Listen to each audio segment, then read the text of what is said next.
کنکریوں کو ان کی طرف پھینکا، وہ بینا ہونے کے باوجود بھی نابینا بنے، حضور ان کے سامنے سے گزر گئے۔ حضرت صدیق اکبر کو اپنے ساتھ لیا۔ اب روافض یہاں سوال پیدا کرتے ہیں، اتنا صدیق اکبر کا بغض اپنے سینے میں رکھتے ہیں، کہتے ہیں سازش تھی، حضرت سیدنا صدیق اکبر راستے میں خود کھڑے ہو گئے تاکہ رسول اللہ ان کو ساتھ لے جائیں اور حضور کے ٹھکانے کی خبر وہ کفار کو دے دیں۔ یہ الزام، تہمت اور بہتان حضرت سیدنا صدیق اکبر پر لگایا جاتا ہے۔ میں ساتھ ساتھ جواب بھی دیتا جاؤں گا۔ تفسیر امام حسن عسکری کو اٹھائیے۔ امام حسن عسکری وہ ہیں کہ جن کو آپ ائمہ معصومین میں سے مانتے ہیں، آپ مانتے ہیں۔ امام حسن عسکری نے لکھا کہ جب حضرت سیدنا صدیق اکبر کو رسول اللہ نے ساتھ لیا تو کیوں لیا؟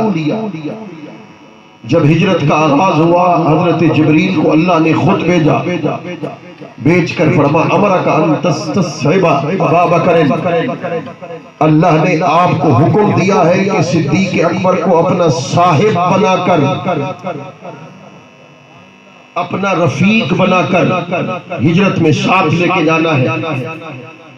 راستہ کٹھن تھا، غار منزل تھی، غار ثور۔ حضرت امام راضی لکھتے ہیں، امام قرطبی لکھتے ہیں، سیدنا صدیق اکبر کے عشق رسول کا عالم یہ تھا، کبھی حضور کے پیچھے دوڑتے ہیں، کبھی آگے دوڑتے ہیں، کبھی دائیں چلتے ہیں، کبھی بائیں چلتے ہیں۔ میرے آقا نے روک کر فرمایا ابو بکر ایسا کیوں کر رہے ہو؟ عرض کی آقا جب خیال پیدا ہوتا ہے دشمن کی تلواریں نیام سے باہر آ چکی، وہ بے نیام تلواروں کے ساتھ آپ کا پیچھا کر رہے ہیں، آپ کے تعاقب میں ہے، تو آقا میں آپ کے پیچھے چلنا شروع کر دیتا ہوں۔ جب یہ خیال آتا ہے کہ وہ باہر سامنے کمین گاہ میں موجود نہ ہو تو آقا پھر میں آگے دوڑنا شروع کر دیتا ہوں۔ جب یہ خیال آ جاتا ہے کہ وہ دائیں بائیں تیر اندازوں کی صورت میں نہ بیٹھے ہو تو آقا دائیں بائیں میں دوڑنا شروع کر دیتا ہوں، اس لیے دائیں بائیں آگے پیچھے دوڑتا ہوں۔ صدیق اکبر چاہتا ہے اللہ نہ کرے اگر حملہ ہو، کہیں سے تیر چلے، کہیں سے نیزہ چلے، کہیں سے تلوار چلے، تو سب سے پہلے صدیق اکبر اپنا سینہ ان کے سامنے پیش کر دے۔ غار کے دانے پہ رسول اللہ جلوہ گر ہے۔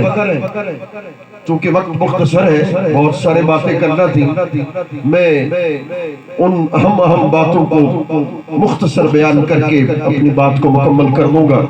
غار کے دروازے پہ کھڑے ہوئے حضرت صدیق اکبر نے عرض کی والذی بعثک بالحق نبیا لا تدخلہ حتی یدخل قبلک لو کان الشیء فی الغار نزل بی قلبک وفی روایت کان بی ولا بک۔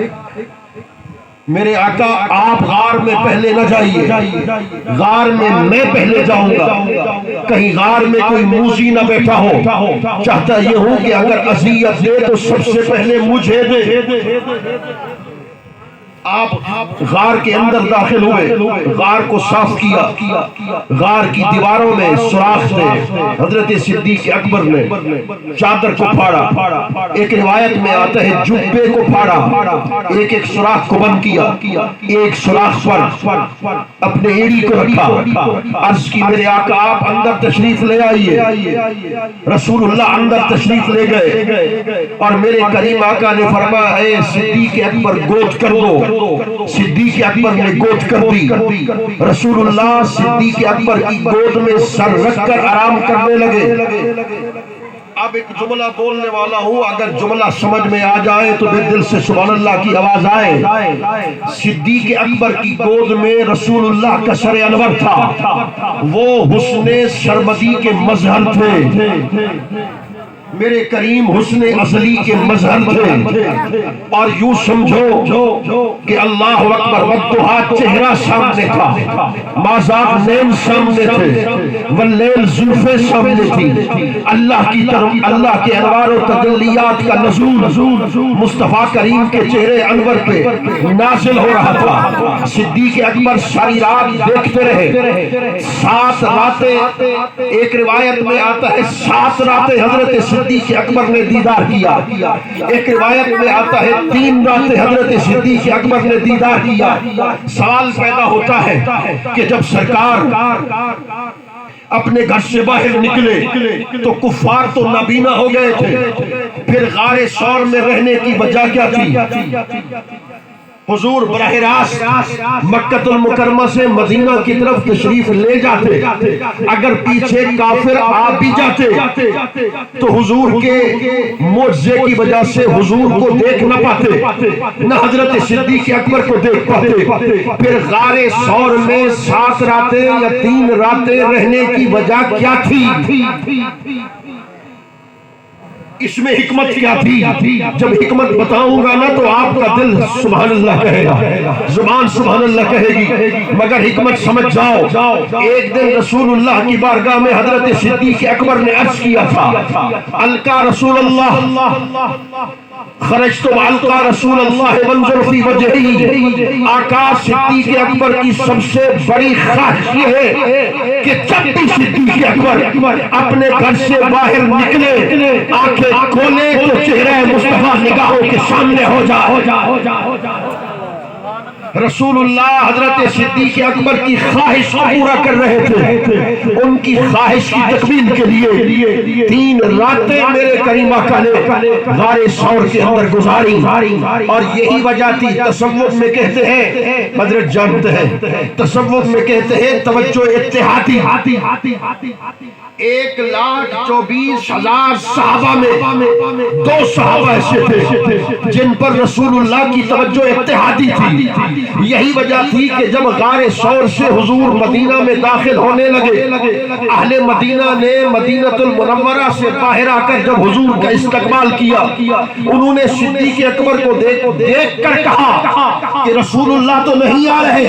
حضرت صدیق اکبر حضور کے پیچھے چھپ کر کہا، میں غلام ہوں، یہ میرے آقا ہے، یعنی اگر حضور چاہیں تو اپنی صورت کا نور صدیق اکبر کو عطا کر دے۔ اب قرآن نے کہا، اس پر میں ساری حدیثوں کو چھوڑ رہا ہوں، تقریر کے اختتام کی طرف بڑھنا چاہتا ہوں۔ قرآن نے کہا ثانی اثنین، 2 کا دوسرا، ثانی اثنین 2 ہستیوں میں سے دوسرے وہ صدیق اکبر تھے۔ صدیق اکبر ثانی مصطفیٰ ہے، یعنی اول مصطفیٰ ہے، اور ثانی اثنین قرآن کہتا ہے ثانی حضرت صدیق اکبر۔ میں تقریر کے اختتام کی طرف بڑھنا چاہتا ہوں، ہاتھ جوڑ رہا ہوں، ایک جملہ بڑا قیمتی ہے، بغیر حوالوں کے میں بات نہیں کرتا۔ تفسیر روح البیان اٹھا، تفسیر قرطبی اٹھا، تفسیر مظہری اٹھا، تفسیر روح المعانی اٹھا، ان تمام تر تفسیر کبیر اٹھا، ان تمام تر مفسرین نے لکھا آیا صدیق اکبر صرف غار میں ثانی مصطفیٰ تھے؟ کیا صرف غار کے اندر ثانی رسول تھے؟ فرما نہیں، عالم ارواح میں پہلی روح اول الارواح رسول اللہ کی تھی، اور عالم ارواح میں حضور کی روح مبارک کے ساتھ حضور کی صحبت میں وقت گزارنے والی دوسری روح صدیق اکبر کی تھی۔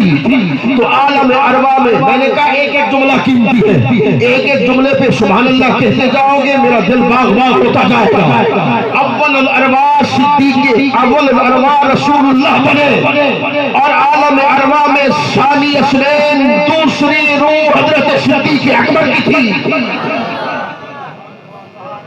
عالم شہود میں، عالم حضور میں رسول اللہ نے اعلان نبوت کیا۔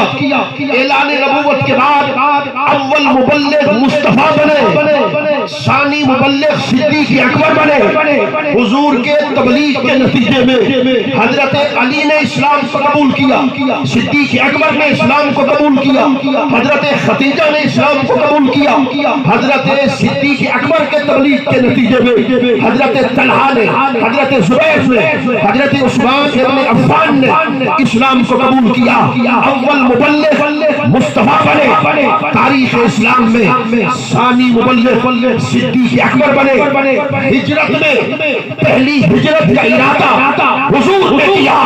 حضور اول ہجرت کرنے میں اول بنے، ہجرت کرنے میں ثانی اثنین حضرت صدیق اکبر بنے۔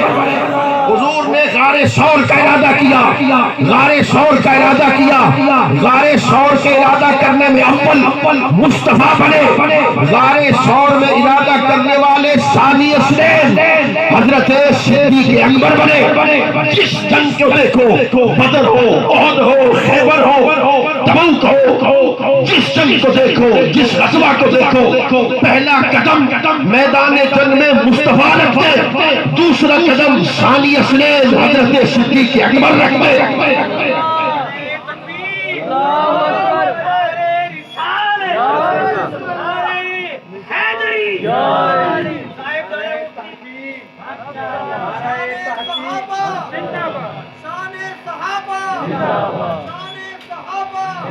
ایک جملہ میں بول رہا ہوں، جملہ عظیم ہے، جملہ آج کے بہت بڑے فتنوں کو کچلنے کے لیے ایک ہی جملہ کافی ہے، توجہ کر کے بیٹھنا ہے۔ حضور کی موجودگی میں حضور کے مصلی پر اول امام حضور بنے۔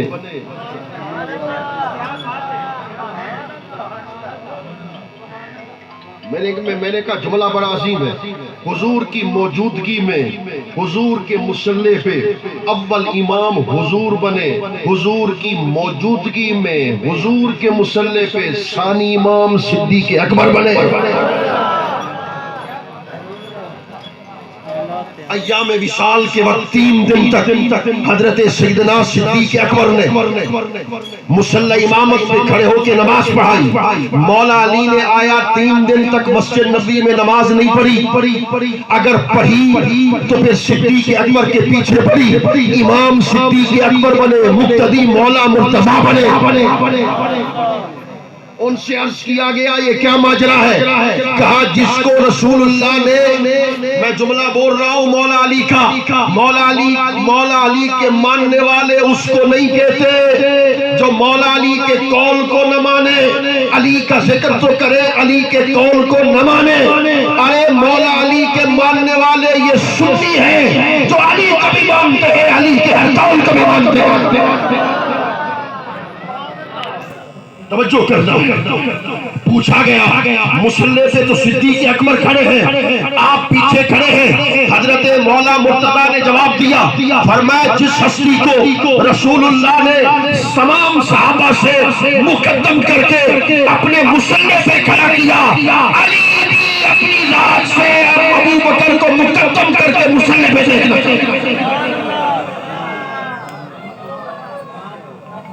آئیے میں جملوں کی طرف دوبارہ بڑھنے والا ہوں۔ اپنی مزار میں جانے والے اول، آپ سبحان اللہ کہیں گے تو میں آگے چلوں گا۔ دیکھیے کراچی کا میرا سفر بھی دیکھیے، میں کہتا ہوں سبحان اللہ کہیں گے تو میں آگے بڑھوں گا، ایمان تازہ ہو جائے گا۔ وقت مختصر ہے، باتیں بڑی خوبصورت ہے۔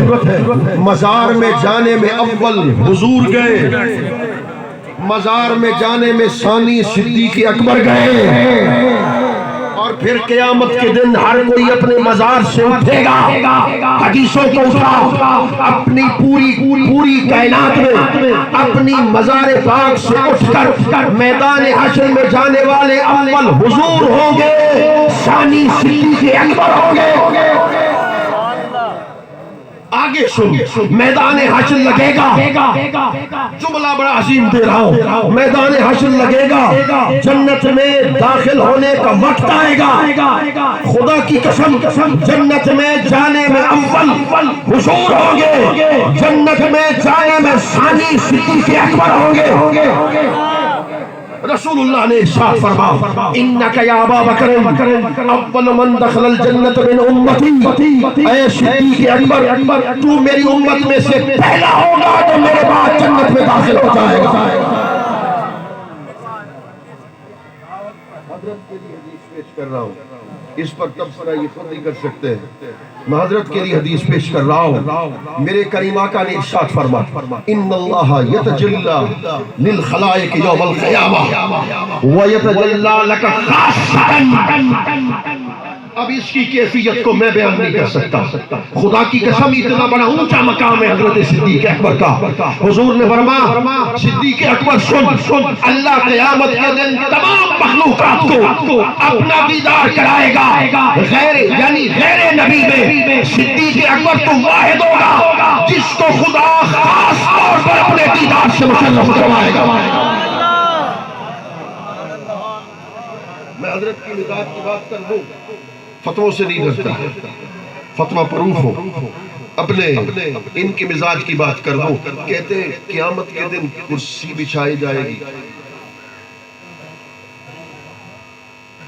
قیامت کے دن خدا کا دیدار کرایا جائے گا،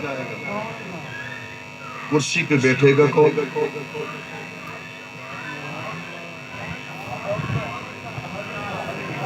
اگر کہتے ہو خدا بیٹھے گا وہ تو کود جو اور جلوس سے پاک ہے، اٹھنے اور بیٹھنے سے پاک ہے، تو پھر بٹھائے گا کس کو؟ میرا دل کہتا ہے کرسی خدا بٹھائے گا اپنے مصطفیٰ کو، حضور بیٹھیں گے، خدا کی قسم ان ابا بکر عطش بالغار۔ اب وہ بات آ گئی ہے علامہ سعید صاحب جس سے ایمان تازہ ہو جاتا ہے، حضرت صدیق اکبر کو ان 3 دنوں میں ایک دن پیاس زیادہ لگی،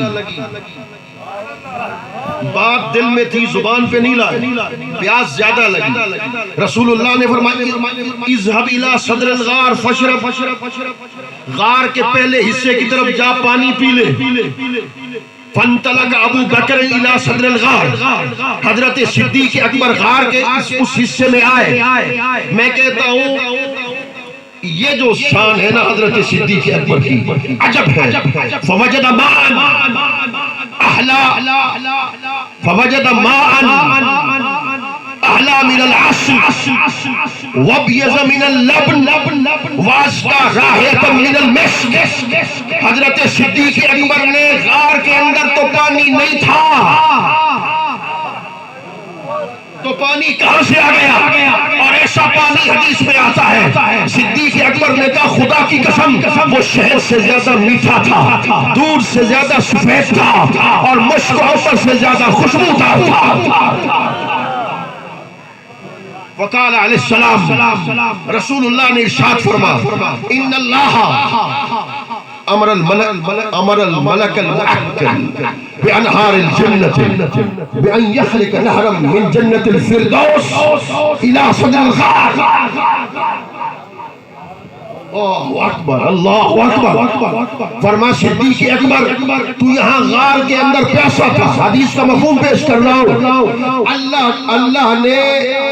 اللہ نے اس فرشتے کو حکم دیا جو جنت الفردوس کی نہریں جس کے سپرد ہیں، اللہ نے فرمایا میرا صدیق غار میں پیاسا ہے، اسے دنیا کا پانی نہ پلانا، اسے جنت الفردوس سے ایک نہر کو نکالنا جو غار سور تک پہنچے۔ فرمایا صدیق اکبر جس کو تو پی رہا تھا وہ دنیا کا پانی نہیں تھا، وہ جنت کا پانی تھا جس سے تو خراب ہو گیا۔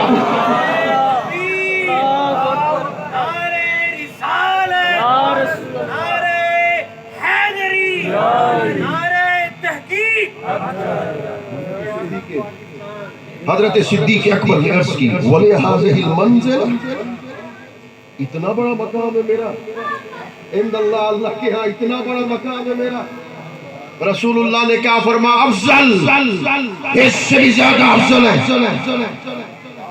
جس نے میری اب تک غور سے تقریر نہیں سنی نا، میرے ہاتھ جوڑنے کی لاج رکھ لے، اب غور سے سنیں۔ میں اس نتیجے پر تمہیں لے آیا ہوں، حضرت صدیق اکبر کی شان دیکھو۔ حضور نے فرمایا والذی بعثنی بالحق نبیا لا تدخل الجنة مبغض ولو كان عمله عمل 70 نبیا۔ حضور نے فرمایا قسم ہے اس ذات کی جس نے مجھے حق کے ساتھ نبی بنا کر دنیا میں بھیجا ہے، تیرے ساتھ دشمنی رکھنے والا، تجھ سے بغض رکھنے والا، تیری گستاخی کرنے والا ہرگز جنت میں داخل نہیں ہو سکتا اگر کہ اس کا عمل 70 نبیوں کے عمل کے برابر ہی کیوں نہ ہو جائے۔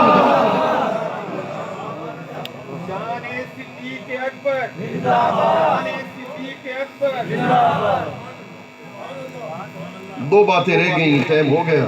کہنے لگے نہیں، افضل البشر بعد الانبیاء حضرت صدیق اکبر نہیں ہے۔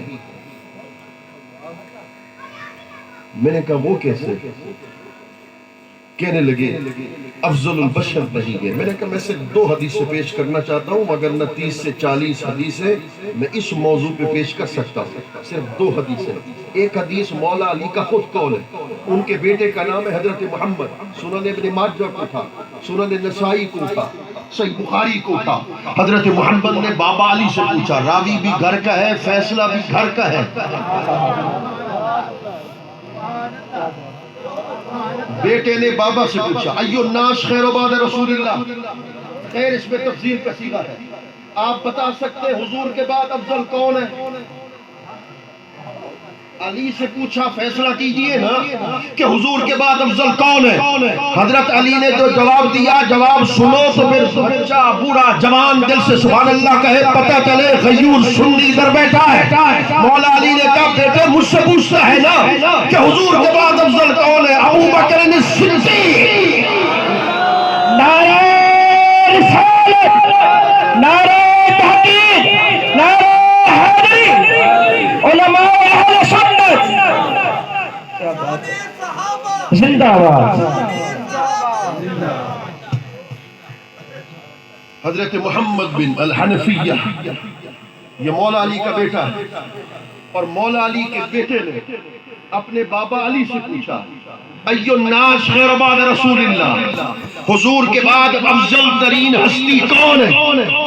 حضرت سیدنا مولا کائنات حضرت علی المرتضی نے فرمایا بیٹے مجھ سے پوچھتا ہے نا کون افضل ترین ہستی ہے؟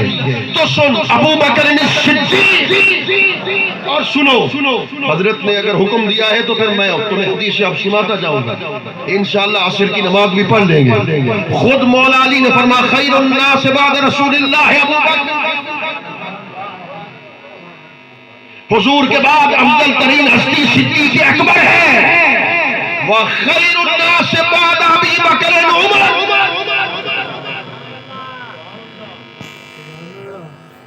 فرمایا صدیق اکبر کے بعد اس دھرتی پر سب سے افضل عمر بن خطاب رضی اللہ عنہ۔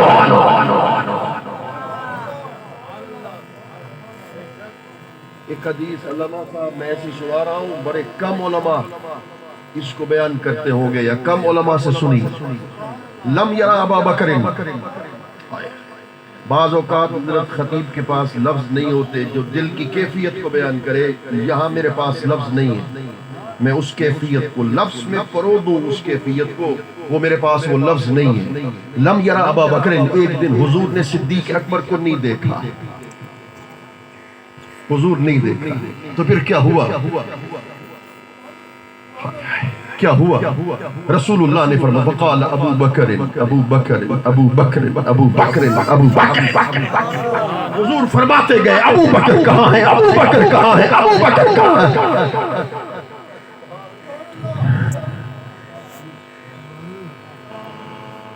مجھے کہنے دو، ساری کائنات مصطفیٰ کے دیدار کی مشتاق، اس دن خود مصطفیٰ صدیق اکبر کے دیدار کی مشتاق۔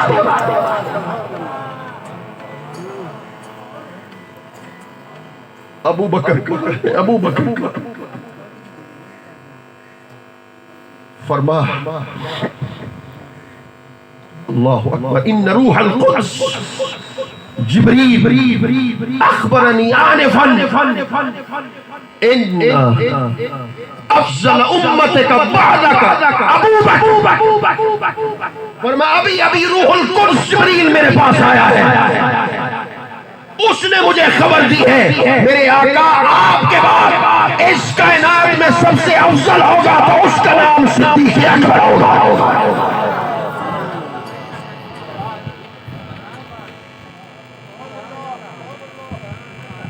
میں نے ایک لفظ کہا، میں تو 4 لفظ بولے تھے، میں نے 4 لفظوں پر گفتگو کرنی تھی، وقت کیونکہ نہیں ہے۔ پہلے لفظ پر 2-3 باتیں عرض کر کے رخصت ہونا چاہتا ہوں۔ میں نے خلیفۃ اللفظ خلیفۃ بلا فصل کہا، میں نے جانشین مصطفیٰ کہا، میں نے پیکر صدق و وفا کہا، میں نے افضل البشر بعد الانبیاء کہا۔ میں پہلے لفظ پر بات عرض کر کے رخصت چاہتا ہوں۔ خلیفۃ بلا فصل کہنے لگے، مولا علی خلیفۃ بلا فصل ہے۔ ایک جملہ سنو گے؟ میں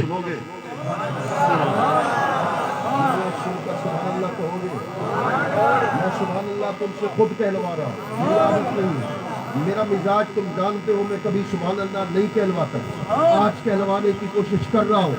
میں خدا کی قسم، مجھے اللہ کی قسم، مجھے اللہ کی قسم، مشدانی شریف کے ایک ایک گلی ذروں پر میں کروڑوں بار قربان جاؤں۔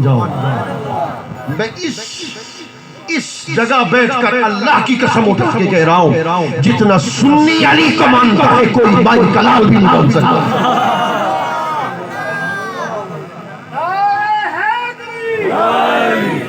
ہم وہ نہیں ہیں جو علی کو نہ مانے، ہم وہ نہیں ہیں جو اہل بیت کو نہ مانے، مگر حق کی بات کر۔ کہنے لگے خلیفۃ بلا فصل تو مولا علی ہے۔ میں نے کہا وہ کیوں؟ کہنے لگے غدیر خم کے مقام پر 23 صحابہ 13 صحابی راوی ہیں، رسول اللہ نے حضرت علی المرتضیٰ کے ہاتھ کو پکڑ کر اعلان کر دیا، من کنت مولا ہو فہذا علی مولا، جس کا میں مولا اس کا علی مولا۔ مولا کا مطلب خلیفۃ بلا فصل، وہ کہتا ہے کہ مولا کا مطلب ہے خلیفۃ بلا فصل، اس لیے حضرت علی خلیفۃ بلا فصل ٹھہرے۔ صدیق اکبر، حضرت فاروق اعظم، حضرت عثمان غنی، خلفائے ثلاثہ کی خلافت حق پر نہیں، اس لیے کہ خلیفۃ بلا فصل مولا علی ہے۔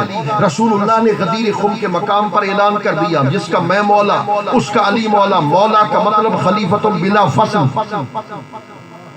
کوئی جھگڑے کی بات نہیں ہے، کوئی فرقہ واریت کی بات نہیں ہے، کوئی تنازع کی بات نہیں ہے، علمی تحقیق کی بات ہے۔ مجھے حق حاصل ہے، میں اپنے مسلک کو ثابت کر دوں تو میں اپنے حق کو استعمال کر رہا ہوں۔ میں تمہیں چیلنج دے کے جا رہا ہوں۔